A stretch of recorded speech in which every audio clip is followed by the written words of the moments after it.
I love my deen and I love my community and I love my people. And I know that my people have the best of hearts and they've got beautiful qualities. But when I look at the way that we're living, it breaks my heart to see that we've left the way of Rasulullah sallallahu alaihi wasallam. We've left the best example for the life of what? For the life of gangsters, man. And I think to myself, when's it going to end? When are we as a community going to pull up and wake up and see that not only are we destroying ourselves, not only are we giving a bad image towards our deen, but we're actually killing each other. We're literally killing each other. And for what? For what? I don't understand.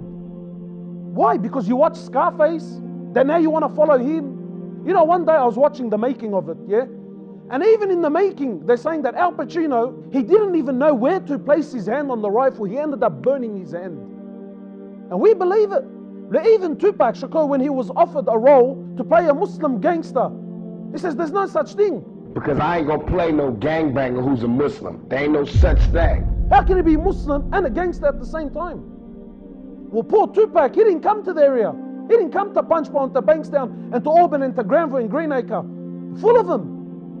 Brothers walking around with egos the size of mountains. One of the Shaykh, he says it's amazing, it's amazing. How can the person that traveled through the passage of urine twice, how can this person still have pride in his heart? How? I look at young kids, 14, 15, 16, they aspire to be what? Not doctors and lawyers, not Mashaykh and scholars and ulama, but to be gangsters. 15 years old and he's already got a tattoo. And he starts off nice and pretty. Starts off with a tattoo of his mum's name. How cute. And then before you know it, he's covered from head to toe. The Prophet of Allah cursed the one that gets the tattoo and the one that does the tattoo. The Prophet of Allah cursed them. And I'm not speaking about the one who's repented. We ask Allah subhanahu wa ta'ala to forgive. But what are we chasing? What are we aiming? This thug life? My brothers and sisters, do you really think this is real? Do you think that's living? Allah subhanahu wa ta'ala, He says in the Quran, وَمَنْ أَعْرَضَ عَنْ ذِكْرِ فَإِنَّ لَهُ مَعِيشَةً ضَنْكَ. The one that stays away from the remembrance of Allah, the one that stays away from the deen of Allah subhanahu wa ta'ala, the one that chooses a life other than the life of Rasulullah sallallahu alayhi wa sallam, Allah subhanahu wa ta'ala says for him is a miserable life. You watch a couple of movies or maybe you watch a couple of songs, but you don't know the truth of these people's lives. They're miserable. They're miserable. Wallahi, they're miserable. I see young brothers, they've left their mothers and they've left their fathers. If they've left their families, what? You've sold your family for who? For who? For these little thugs? You think these people are friends, akhi? When you go to jail, you'll see then how true your friends are. When this comes out, no one for no one, Habib. No one for no one. Brother, I'll take a bullet for you. Brother, sit down, please. Stop kidding yourself. Nah, brother, he's my khayy. Wallahi, your real brother, the only brother you will ever have is the one that calls you away from haram. Your only true brother is the one that calls you to Allah subhanahu wa ta'ala. These people who go around, hurting each other and putting it on each other, I take an oath by Allah. We only harm, we only shoot, we only stab, we only put it on the ones that we know he can't do anything about it. We know he can't do anything about it. That's why we always ask, who is he?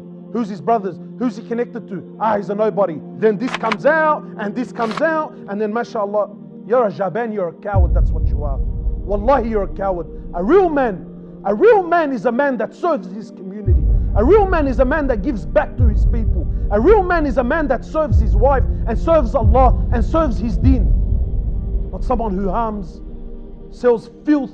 We live a life that's closer to the life of animals, bro.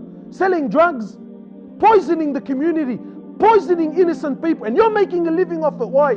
So that at the end of the week, at the end of the month, look at me, I'm on the Greek islands and I'm here and I'm there and taking photos. Wallahi, for you is a miserable life. For you is a miserable life. You're not happy and you know that you're not happy, but we love it. We love the image. We love it. Now even the sisters, wallahi, even the sisters now, everyone wants an ex-bad boy. You want an ex-bad boy, sister? Nah, alhamdulillah, look, he's got a couple of tattoos, but now he's repented, mashallah. He's repented? Fine. When 2-3 years later into your marriage, sister, your cute ex-bad boy, husband gets knocked or gets killed, or you find him, cheating with one of his blasts from the past, then go and spend the rest of your nights crying.